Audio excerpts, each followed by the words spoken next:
آج ہم لوگ بہت امیزنگ سیگمنٹ کر رہے ہیں and I am very excited about it as I already told you earlier. آج ہم ڈسکس کریں گے about pets and pet health. And اگر آپ لوگوں کے پاس پیٹس ہیں and by the way this applies not just to pets at home. کافی دفعہ ہم اسٹریس کو بھی اپنا پیٹس بنا لیتے ہیں. ہم جن جانوروں کا باہر بھی دھیان رکھتے ہیں وہ بھی ایک طریقے کا ہمارے زندگی کا حصہ بن جاتے ہیں. So how is it that we can care for them and we have to very competent people on the show today. پہلے میں آپ کو انٹروڈیوس کرانا چاہوں گی ود مہر Waheed Khurshid. She is a human and animal rights activist. Welcome to the show. Hi. You're welcome. And then we have Dr. Waseem Hassan, جو کہ vet ہیں, surgeon ہیں and CEO of Surge Vet Pet Hospital. Welcome to the show. آپ تو پہلے بھی 10 دفعہ آ چکے ہیں ہمارے شو پہ, تو اب now you're becoming even better at it. اب ہم جا رہے ہیں اپنے سیگمنٹ کی طرف. اس سیگمنٹ کا نام ہے فرق پڑتا ہے.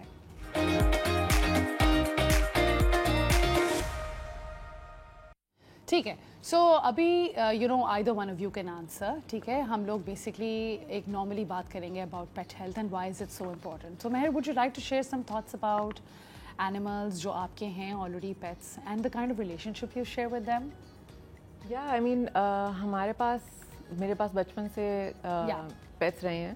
آپ کے 2 کتے ہیں اور 1 بلی ہے, رائٹ؟ 2 کتے اور 1 بلی ہے. لیکن ہمیشہ سے مجھے جانوروں کا شوق تھا. جیسے لائک میرے والدین مجھے بتاتے ہیں کہ بچپن میں اگر چھپکلی جا رہی ہوتی تھی تو میں اس کے بہت قریب جا کے اس کو ہاتھ لگانا, like just having a curiosity of course کہ آپ کے ارد گرد کیا چیزیں ہیں. اور پھر ہمارا جو پہلا پیٹ تھا وہ 11 سال کی عمر میں میرے پاس آیا تھا. اوکے. تو سیکھتے اب مجھے بہت کچھ سمجھ آ گیا ان کے بارے میں. Like how did you start doing how did you اتنا زیادہ آپ کے لیے امپورٹنٹ ہو گیا کہ you got into animal rights and all. So will you give me a little brief about that before we move on? Yeah, I think کہ سب سے زیادہ جو oppressed demographic ہمارے پاس ہے وہ جانور ہی ہیں نا, because سب اپنی بھڑاس ان پہ نکالتے ہیں. کسی کو فرق نہیں پڑتا, کتے کو مار کے چلے گئے. جس طرح کی اسٹوریز آ رہی ہوتی ہیں, جو بھی اینیملس کے ساتھ کام کرتے ہیں وہ آپ کو بتائیں گے جس حالت میں ان کے پاس وہ جانور آتے ہیں. تو آئی تھنک کہ جسٹ ایمرجنسی جو ہے نا اس سچویشن کی, اس کی وجہ سے میرے اندر بہت. Of course. اوکے. تو ڈاکٹر وسیم, اب ہم آپ سے کچھ پریکٹیکل ڈوز اینڈ ڈونٹس لینا چاہ رہے ہیں آج کل کتوں کے بارے میں, کہ ڈاگ کیئر کے اندر you the expert. So we want to hear from you کہ کتوں کو ہم ڈوز اینڈ ڈونٹس کیا کر سکتے ہیں ان کا دھیان رکھنے کے لیے, خاص طور پہ کتوں کا. Medical point of view. ہاں, medical point of view, psychological point of view, ہم ان کی دھیان کیسے رکھ سکتے ہیں. سب سے پہلے میڈیکل پوائنٹ آف ویو سے میں بتا دیتا ہوں, اس کے بعد پھر سب سے پہلے جو پپیز آپ لیتے ہیں, دا موسٹ امپورٹنٹ کہ 6 to 7 منتھ تک یہ جو وائرل انفیکشنز ہیں اس کے لیے ویکسینیشنز ہمارے لیے بہت ضروری ہے کہ ہم کروائیں اس کی. سب سے on the top of the list جو ہے وہ پارو وائرس ہے. پارو وائرس ویری فیٹل اور ویری کنٹیجیس. ایون اگر ایک ایریا میں ہو رہا ہے تو کافی باقی سارے پپیز کو بھی انفیکٹ کر سکتا ہے. اچھا. تو ویکسینیشن بہت زیادہ ضروری ہے. اچھا. اس کے بعد جو بیسک کیئرز میں آتے ہیں اس کے فیڈنگ وہ ہیں تاکہ آپ اس کو ٹرین کریں اس کے نیوٹریشن کے حوالے سے. اور تھرڈ جو تھنگ ہے وہ اس کی گرومنگز ہیں اور اس کی ٹریننگز ہیں جو ضروری چیزیں ہیں. اچھا. بیسکس پوائنٹس ہیں اس میں. ٹھیک ہے. اور ہم لوگ جو ہے وہ گرومنگ میں کیا ایسی چیز کر سکتے ہیں آج کل اتنی ڈیزیزز اور وائرسز پھیل رہی ہیں, تو ہم گرومنگ میں خاص کون سی ایسی چیز کر سکتے ہیں کہ ہمارے کتے کا فر صحیح رہے, ٹکس نہ ہوں. جیسا کل میرے پیٹ گئے ہوئے تھے گرومنگ کے لیے, تو مری ہوئی تھیں بٹ باڈی پہ پھر بھی تھیں, تو وہ انہیں باقاعدہ کوم کر کے نکالی. تو اس طرح کی کوئی چیز ہم کر سکتے ہیں کتوں کے ساتھ بھی؟ دیکھیں, ہر ڈاگ یا کیٹ کی نا مختلف فر ہوتا ہے, اس کے مطابق اس کو ریکوائرمنٹ ہوتی ہے گرومنگس کی. تو سب سے پہلے جو آپ ڈاگس یا کیٹس میں کرواتے ہیں تو ٹاپ آف دا لسٹ جو ہے اس میں ٹک اینڈ فلیز ہیں. کیونکہ ہمارے ایک ویٹ کی ڈیتھ ہوئی ہے تو میں اس لیے نا بہت زیادہ ٹریگر ہوتا ہے. That was bite of the tick, جسے کونگو وائرس بولتے ہیں. اچھا اچھا. دا کیریئر آف دا ٹک جو ہوتا ہے. اچھا اچھا. تو اس میں یہ وائرسز ہوتے ہیں جو کہ ٹرانسفر کر دیتے ہیں. اور تو بیسک شیمپوز آپ کے پاس ہونے چاہیے, لائک ٹک اینڈ فلیس کے شیمپو آتے ہیں, فنگل کے آتے ہیں. فنگل بھی ٹرانسفر ہوتے ہیں ہیومنز میں, رنگ وارمز وغیرہ لگتے ہیں. Oh God. پیٹس کو تو ہے تکلیف, but you are keeping them, تو آپ کی اپنی سیفٹی کی بھی ضرورت ہے. That's a very good point as well.